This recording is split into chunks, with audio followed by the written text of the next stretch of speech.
Assalamualaikum sahabat sekalian. Kisah Suraqah bin Malik 4 kali gagal membunuh Nabi Muhammad SAW dengan pedangnya terjadi saat Rasulullah SAW bersama Abu Bakar As-Siddiq melakukan perjalanan hijrah ke Madinah. Saat itu, upaya kaum kafir Quraisy untuk membunuh Nabi Muhammad SAW terus dilakukan. Setelah gagal mengepung rumah Nabi Muhammad SAW, lalu mengejar hingga di Gua Sur, dan nyaris menemukan Rasulullah SAW yang sedang bersembunyi di goa tersebut bersama Abu Bakar. Setelah berhasil keluar dari Mekah dalam perjalanan hijrah ke Madinah, Nabi Muhammad SAW kembali mendapat ancaman pembunuhan. Kaum kafir Quraisy mengadakan pertemuan di Darun Nadwah untuk menangkap Rasulullah SAW dan membawa ke hadapan mereka. Lalu mereka sepakat bahwa siapapun yang berhasil menangkap Muhammad SAW, hidup atau mati, akan diberi hadiah besar berupa 100 unta merah dan 100 kuda Arab. Lalu seorang laki-laki bernama Suraqah bin Malik menyatakan kesediaannya. Dengan memacu kudanya, Suraqah berhasil mengejar Rasulullah SAW yang dalam perjalanan ke Madinah bersama Abu Bakar As-Siddiq. Malaikat Jibril kemudian turun dan berkata kepada Rasulullah, "Wahai Rasulullah, Allah telah menundukkan bumi ini untuk menaati perintahmu." Maka saat Suraqah tepat berada di belakang Rasulullah SAW sambil menghunus pedangnya, tiba-tiba ia terjatuh dan terperosok ke dalam bumi. Sementara itu Rasulullah pura-pura tidak tahu dan melanjutkan perjalanan.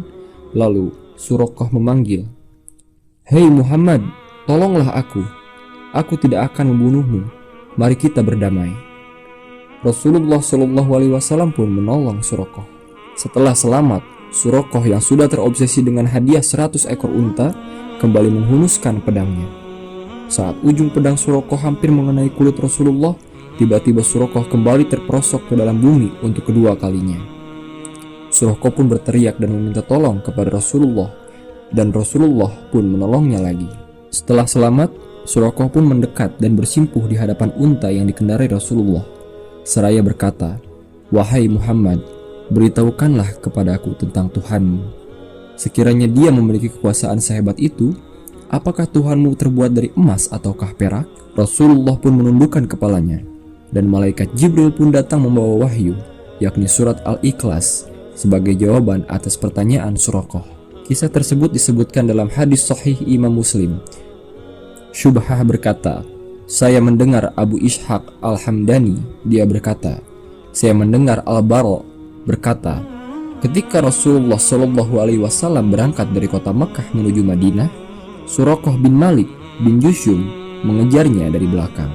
Al-Bara mengatakan, lalu Rasulullah SAW mendoakan hingga kaki kudanya terperosok ke dalam tanah.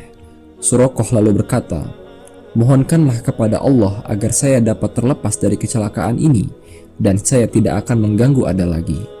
Al-Bara berkata, lantas beliau berdoa kepada Allah. Hadis riwayat Muslim nomor 2009, Syarah Sahih Muslim Sahih.